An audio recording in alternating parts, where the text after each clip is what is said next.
Larry's gonna go deal with the alarm. Alright, we're still in the water.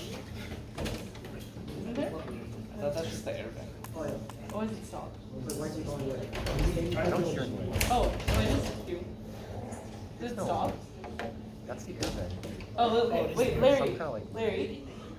Hold on. It's okay. Has it stopped? You just Larry, fucking Oh, I the noise hear is it the air now. vent actually. You hear an alarm outside? Yeah, that's the one. Okay, yeah. Oh, okay, never mind. Yeah.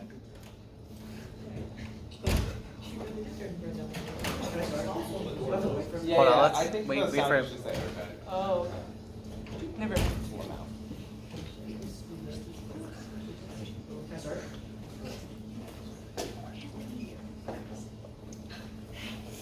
We're gonna bite the bullet here.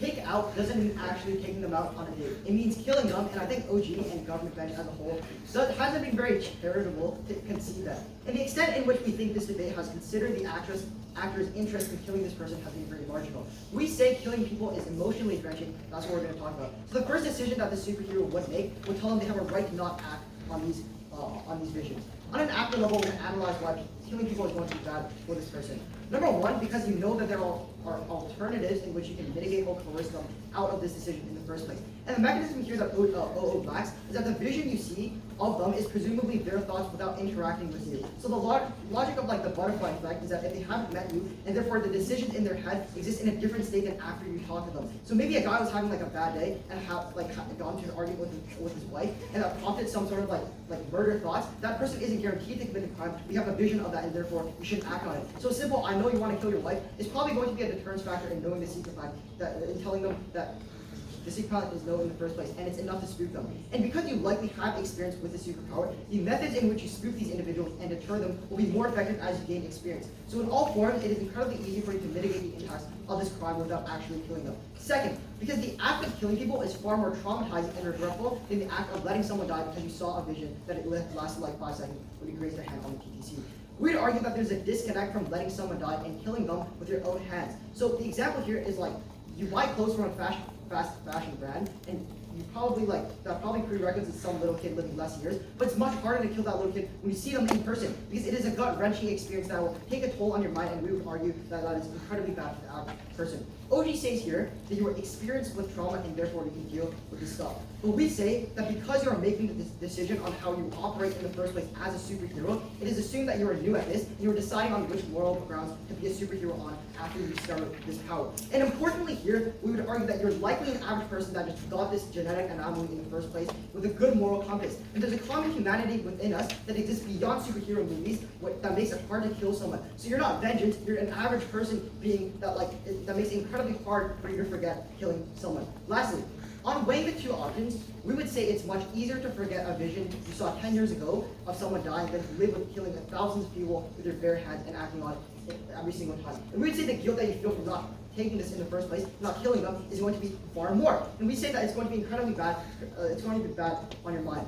Secondly, why social interactions are going to deteriorate, and why that's important if you go around killing people. We'd say that humans are innate social creatures, and we value our interactions with the people we love and people around us in our communities. And you're the only one with this ability, so oftentimes these visions are so far ahead that there won't be evident signs of these crimes in the first place. So when you slit someone's neck, other people are likely not going to believe you that you saw this vision in the first place. So your actions are going to be seen as dangerous or impulsive, or you're going to be seen as a horrible person. You're going to be seen as a dangerous individual, and OO links it to the greater good, but we say it goes beyond that. We say it goes into the actor's own interest. It means your own family and own friends being scared of you in your own communities, saying that you're dangerous and locking you up. And because these people are valuable to you, and you're a normal person, you value this interaction. I'll take your direction. When a baby begins to walk, it takes effort and thought. When I walk 100 times, I no longer think about it. When I see murder hundreds, if not thousands of times, I'm not sure why I'm equally as sensitized. So there are certain situations in which you have a more, I've debated a bunch of times, right? But this speech, I'm nervous, and there are certain situations in which are just more morally drenching. The act of killing someone is probably going to be the same it's probably going to be the same every single time. You kill someone, you probably want to not kill someone again, and that is something that is bad. Lastly, here's the important part of judging this debate. So because every team in this debate has done a very good argument, we're going to prove that if you're in deliberation, you're thinking of how to weigh this, we're going to prove to you why principally you shouldn't be held to a high extent to perform extremely good moral action. We say even in the worst case, you're not obligated to use it in perfect ways. You use it in ways that are best for you in your ways. This debate puts a lot of pressure on this person. They're instrumentalizing him to be the hero of society because otherwise he'll be in guilt. When in reality, we argue that he has no obligation to pass to the world because this was a genetic anomaly. The act of killing someone every single day, the act of having the guilt of not doing something in the first place is something that is incredibly harmful. And we would argue that if you want to do nothing with this ability and just let these visions pass you, we support that. And the reason for this is because you are born with an anomaly that you didn't choose to be born with, therefore the obligations that come with this job doesn't actually apply to your life. So the application to real life is that if you're born a genius, we would argue you don't have an obligation to save the world or cure cancer. We say you just have just as much of an obligation as everyone else to live normal lives. And because these individuals are oftentimes innocent because it's probably just going to be like some sort of impulsive thought, the act of killing an innocent person is incredibly hard, incredibly harsh. Because if you kill one person and preventing another death, that person's death is 100% on your hand. But if you let that other person die, it is a result of the actions of someone else. And because that innocent person is innocent in the state that you killed him in, that person, the innocent person that you do say doesn't actually mean anything. That's why we stand on side opposition. I thank the member of opposition and I call upon the government whip.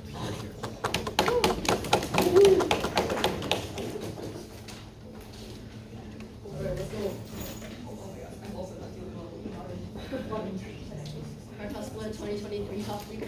Yeah. Woo!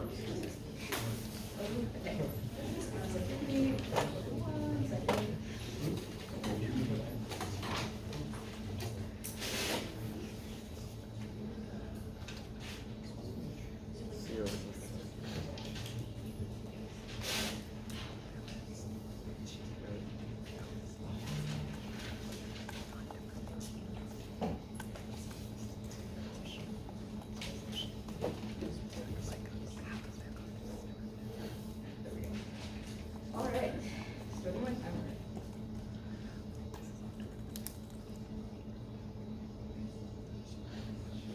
Okay, starting in 3, 2, 1. Beginning with a little bit of refutation and weighing, and then going into some case rebuilding that'll be implicit mixed in throughout. So, first of all, we're going to hear about opening opposition, who thinks that you actually can't kill people, or that you maybe shouldn't. So, basically, there are things that people won't believe you. That if you have this power, people are going to be like, well, why are you doing this? We can't actually see that you have this. We need to timestamp that you have these visions. As my partner so easily proved, this is something that can be proven. If you are like, hey, I think that this guy is going to poison this girl's drink at 9:52 p.m. tonight because I touched him on the shoulder at the club and he was pouring something weird into it. Someone walks up to this guy, knocks his drink into his hand, suddenly it's on the ground, looks a really strange color. The girl drinks it maybe. It feels a little sick, but not enough to be like lethal. If we let the first crimes go through, if we stop the first smaller crimes and deal with them in a way that is public and allows sort of someone who is in authority, the general people around us, and just the people who are in this vicinity, to understand that we knew this was going to happen before it happened, and it happens on multiple occasions, that is something that can easily be proven. And that is something that, if you do it enough times, people will believe you. But even if we take OO at their best, and we say that no one ever believes us, for the entire time we have this power, I think something that has been overlooked in this entire debate is that we ourselves know this is true. Like, we are the superhero who knows we have this power. We have touched people and seen them commit crimes 10 years in the future, 10 minutes in the future, and it's something that we have had to deal with. There's no self-doubt within ourselves. So, we are not going to be able to simply sit there and watch as this crime, gets committed in the future. We are going to have to take some sort of action to take it out. Now, I also think that the reason we will take this debate amongst everyone else who is debating here is because we're the only team that has nuance. It is possible both to be a guy that kills people and a guy that does not kill people, depending on the situation. So, if you are seeing a criminal who is like, I'm going to blow up this building at Wednesday at 2 p.m., it's possible for you to shoot that guy. And I think that given we are a superhero who has had this power for our entire lives and is going to have to live with the guilt, that all of these crimes that you see are going unstopped, untried, if you let this go, you are likely going to be okay with committing a little bit of crime and assault to stop that. Whereas, on the other side, we don't have to kill someone who's kicking a kitten. It's all about scale and perspective. POI. We already pointed out your excommunication, retching guilt will hurt you and your ability to do good. However, no one engages with the likelihood you are wrong or the fact that the punishment is against someone fundamentally different from the criminal and the crime he's engaged. I think that's a really interesting point because it brings in a philosophical element to this debate that I think can be countered by another philosophical element, which is that, again, you trust yourself. You know that this is all going to happen. So, at some point, you stop believing that there's you start believing that there's like no free will. You know, everything is determined because you were like, the guy was gonna rob the store, I saw it in my vision, 2 weeks later, guy robbed the store. Even if this is not fundamentally how the universe works, it is something that you'll base your beliefs on because you have enough data to back you up. And so, if it's a choice between guilt of killing a guy versus guilt of not killing a guy, it is more likely that you are going to go with the guilt of killing a guy because that is at least something you can control, versus the guilt of not killing a guy. Anyone can let a guy get away with like something. You're the only one who can stop this crime. And so the guilt is not necessarily comparative, but we will experience some level of guilt on the other side of the house. Okay, moving on from that. Going to opening government, actually no, we'll go to skills and opposition. We embrace not killing, right? So we don't actually have to kill all these people. Taking care of them can easily be something that is done, sort of, as my partner mentioned, in an interventionist manner. So you can detain them physically. You can tie them up. The Batman from 2019, the Batman does this all the time. He's just tying people up and putting them in like alleyways and whatever, and stopping that specific crime. Because, and I think it's also interesting because we deal with this from OO as well. A lot of these crimes are considered things that are going to be way, way in the future. Where like this is just statistically unlikely to happen. A lot of crimes are of passion in the moment. So you're more likely to just like have to deal with something maybe a week or two in advance. Not so much ones that have to go 10 years in the future. But even with that, that gives you more time to put in place rehabilitative measures. So you know, if you're like, oh, this guy is gonna like rob a store with a gun because he's homeless, great. We can put him in a job program after about 10 years. Cool, going to opening government. The reason why we outweigh opening government is because we're the only ones who can actually embrace the burden of this round and say, yes, we would actually kill people if needed. We are going to stop the crime because we need to take care of this. Why do we need to take care of this? Well, because we are a superhero who has this ability. So going on to rebuilding in my last 40 seconds. So first of all, no one knows you have this power, which means you're not going to be believed, as my partner says. It's very easy to prove that. So reiterating again, so for example, let's say you like knocking a drink out of someone's hands, they see it, you're able to prove that, and it's easy to just like write a note beforehand being like, I said this thing at 2 p.m., timestamp it, we all have phones now, you can see it. Very easy to do, we can timestamp our thoughts. Second, trust is easier to build up. So other reason why opening government is because we're the only ones who build community trust. We're the ones who are like, hey, this entire building needs to be evacuated. We are able to build that on a national level. It's not just like the police trust us, but everyone else thinks we're a whack job. It's that we need to prove to everyone else that this is a power that we have that has a real impact if we use it to stop these criminals. And so my partner explains how this is best done, and whatever it's possible to prove your ability. And so because we're able to prove this and unite the community and keep people safe, I'm so very proud to propose. Thank the government whip. And to conclude the gold finals of the Hart House Summer Split Tournament, opposition whip.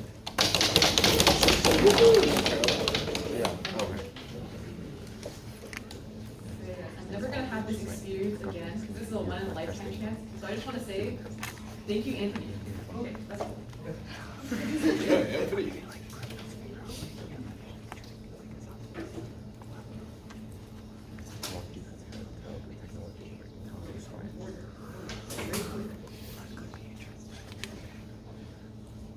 Oh yeah, before I start, I just want to give trigger warnings. I'm going to be going into like a little bit of graphic depictions of violence. Not too much though. Sorry. Please make them as graphic as possible. I'm not trying to get X-rated out here. Optimum points not included.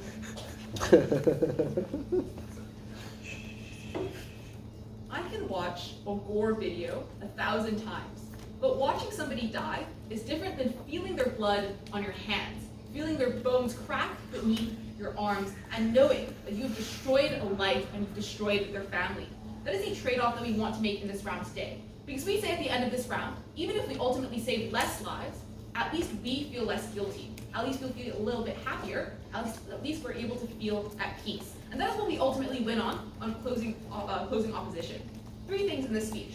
Firstly, what do we say is the incentive of the superhero? Secondly, why you actually can't save more people when there's the house. Before this, I'm going to take down the CG case, 2 things under here. The first thing that they just generally say is that, oh, you don't have a lot of trust in status quo. And on their side of the house, when you're able to go into a bar and, for example, say, that guy's gonna poison that girl, and then you knock that guy's drink out of his hand, people are suddenly going to believe you. But I have a few things under this. 1, in the cat example that they give, it's unclear why somebody just can't lie about their intentions before it happened. So even if you question that individual, they can probably just say, I wasn't actually going to punch that cat. I wasn't actually going to murder that individual. That is what happens on their side of the house. But the second thing that just generally happens is when you act without, proving their intentions, when you knock that guy's drink out of his hand, people are going to go to his defense and say, yo, this guy was innocent. What are you doing out here? You're crazy, bro. And that's literally what happens on their side of the house, where you get labeled as a crazy lunatic with no actual understanding of social cues or just is some like random like person. But the second thing I want to point out is that the alternative that exists on our house was very simple. We're not just going to hide the power. We still think like there's preemptive measures they can probably take. We already got this out of like it's unclear why I feel like is even responded to in the first place. What do we actually say are the incentive of these superheroes? I'll take you in a second. We agree that they probably want to do good, but we say that the root of why the people want to do good is because they want to feel happy. It's because they want to know that they've saved lives and they want to feel the goodness in their hearts and feel as if they've actually done something to benefit the world. Very notably then, OG and CG can't actually do good, and there's two reasons for this. Firstly, it's because the feeling of harming somebody and the feeling of killing somebody and like feeling as if you're destroying their life is far closer to you than the feeling of like a vision that you saw very distinctly. So maybe on the subway, I see a person who might stab a person like indistinctly in the future. Maybe in 10 years, I forget about that vision and I never actually think about it again. Maybe after 2 minutes, I forget about it and I never actually think about it again. If we agree with OG's own characterization that you are desensitized to these thoughts, it's unclear why you wouldn't just forget about this and move on with your life, likely not feeling any own burden as to why you would feel sad in this moment. Very notably, then, on our side of the house, it's incredibly hard to forget the feeling of actually committing violence. So we tell you that what's far more immediate to you in this circumstance is understanding you've destroyed somebody's life, that you've destroyed their parents' life, and their children who will now have no father, who would now have to move on the rest of their life without a parental figure. Very notably, these are feelings of guilt that far expand that of OG and CG. We argue you can't actually do good on their side of the house when you don't feel as if you're doing good. The second thing we just generally say then is that you don't have the necessary context in these scenarios. Why is this also true? Well, Anthony says in his speech is very clear. He tells you that, for example, when you feel as if you're doing he tells you, for example, if somebody on the subway might feel really angry at their partner or really angry at somebody, their coworker that day, and they might feel something like murderous thoughts at that moment. I think we've all had that scenario where we wanted to kill somebody, either ironic or not. Very notably then, they would have you, when you, for example, think, oh my god, I want Julia to die, she beat me in that competition today, we would rather them beat them up and kill you in that moment as opposed to understanding the necessary context that exists within that scenario. It's unclear as to why you can actually get proper justice on their side of the house. But why don't you actually save more people on their side of the house? And there's three things under here. The first thing is just that people don't genuinely believe you. And there's two things under here that we tell you. Firstly, it's because people immediate to you and people close to you view you as somebody that's incredibly irrational. So to the point where you're constantly beating people up, to the point where you're constantly accusing people of committing violence, it's unclear why anybody has the incentive to believe you. But the second thing I just generally want to point out is they can't actually get, for example, the detectives and the police force on their side of the house. So we can't actually get them on the scene to just witness a crime because that would be letting it play out. It's unclear as to how you can actually convince these individuals that you've committed a crime. The second thing I just generally say then is that people likely aren't going to react very well to you committing all of this vigilante justice if there hasn't been a complete threat. So in a scenario, for example, where there's a gun threat, it might be within your ability to try and get the gun out of the person's hand and then see it as a necessary performance of justice. But when, for example, that person does not have a gun and you're just out there beating him up for no reason, that is seen as extreme, radical, and unpredictable. So in the eyes of the public that needs to view you as a superhero, you are now viewed as a danger to society, somebody that needs to be locked away, somebody that's unpredictable, irrational, and a danger to your family and your friends. Very notably then, they're more incentivized to, for example, gatekeep their children from a lot of these individuals, they're more likely to put you out on the street and call you names, they're more likely to just view you as a danger overall. But the third thing we just generally say is that guilt harms the way that you're actually able to perform justice. So insofar as you're constantly feeling negative, for example, people that you've committed and killed over time, you think you're threatened by things like PTSD or the constant threat looming over your head of actually being able to commit justice. On their side of the house, they would rather you commit justice in this form, even if you experience irrational feelings of trauma, even if you were actively suffering on their side of the house. For reasons so proud to stand. I thank the opposition whip, and I'd like to thank all debaters for a great and high quality round of debate.